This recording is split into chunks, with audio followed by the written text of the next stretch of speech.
សិកម្មរបស់ខេត្តរួមមានស្រុកធំធំចំនួន3ដែលបង្កើតគឺស្រុកសុកែស្រុកងងស្រុកភូមិបរិយជាដើមប្រព័ន្ធស្រោចស្រពធំជាច្រើនដូចជាទំនប់អាងពុកលេខ1ទំនប់កោថតទំនប់រហូតបំណងស្លេកសទំនប់រសានិងសំណង់ស្ទាក់ដឹកស្លឹកសង្ការសាលាតាអត់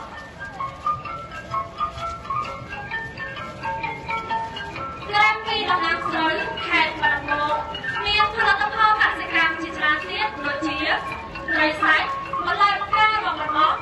ផលិតផលដ៏សម្បូរបែបក្នុងនោះមានដូចជា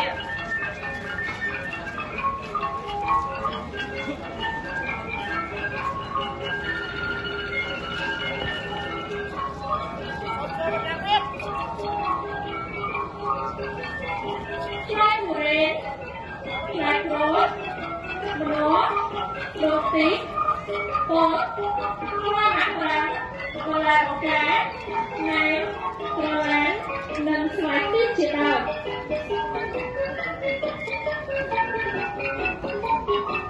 សកម្មភាពផ្នែកកសិកម្មយ៉ាងសម្បូរបែបនេះហើយបានធ្វើឲ្យខេត្តបាត់ដំបងក្លាយជាខេត្តសេដ្ឋកិច្ចក្នុងការលុបច្រានពង្រីកមូលដ្ឋានសេដ្ឋកិច្ចជាតិឲ្យកាន់តែរឹងមាំ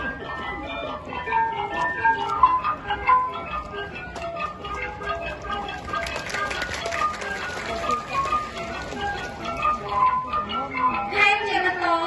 គឺទីតាំងម្ហូបអាហារនិងបង្អែមប្រចាំខេត្តបាត់ដំបង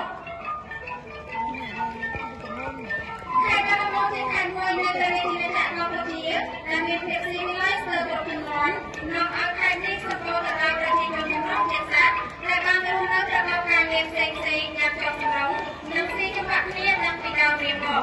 សកម្មនេះជាមូលហេតុចម្បងដែលនាំឲ្យខេត្តបាត់ដំបងមានវប្បធម៌ចម្រុះសិល្បៈសម្បូរបែបនិងមានការរីកចម្រើនខ្លាំងផ្នែកអរិយធម៌ជាពិសេសលើវិស័យម្ហូបអាហារនិងសិល្បៈនៃការចម្អិននៅក្នុងខេត្តមានប្រជាពលរដ្ឋខេត្តបាត់ដំបងចម្រុះជាតិសាសន៍ព្រមទាំងប្រជាពលរដ្ឋជារាជកម្ពុជាដែលមានមោទនភាពនិងសប្បាយរីករាយក្រោមលោកត្រីសាស្ត្រទៀតនៅក្នុងឆ្នាំ2022ក្រុងបាត់ដំបងក៏ត្រូវបានដាក់បញ្ចូលក្នុងពិធីទីក្រុងដែលមានភាពច្នៃប្រឌិតផ្នែកម្ហូបអាហាររបស់អង្គការ UNESCO ដែលត្រូវបានពិភពលោកទទួលស្គាល់ពីភាពចម្រុះនៃម្ហូបអាហាររបស់ខេត្តបាត់ដំបងដែលមានរឹងមាំដាក់ស្រាវយ៉ាងជ្រៅទៅលើប្រពៃណីទំនៀមទម្លាប់របស់ប្រជាជននិងការខិតខំប្រឹងប្រែងក្នុងការអភិរក្សនិងអភិវឌ្ឍវិស័យម្ហូបអាហាររបស់ខ្លួនផងដែរដើម្បីបង្ហាញពីភាពសម្បូរបែបនៃម្ហូបអាហាររបស់អ្នកបាត់ដំបងខ្ញុំសូមគោរពអនុញ្ញាតបង្ហាញជូននូវម្ហូបអាហារល្បីៗប្រចាំខេត្តបាត់ដំបងរបស់យើងមានដូចតទៅ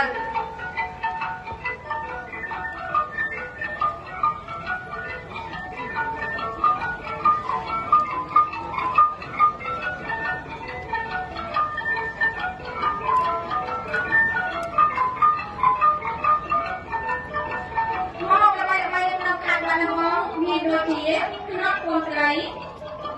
បុកកន្ទុយហាក់កាពិខាវខមុកសម្លបកកពងដុំប្រហុកអាំងជ្រុលមកដល់ខេត្តបន្ទាប់នៅក្នុងខេត្តបាត់ដំបងក៏មានម្ហូបដែលមានអត្ថប្រយោជន៍ជាមួយឆ្នាំជាច្រើនមុខទៀតផងដែរក្នុងនោះរួមមាន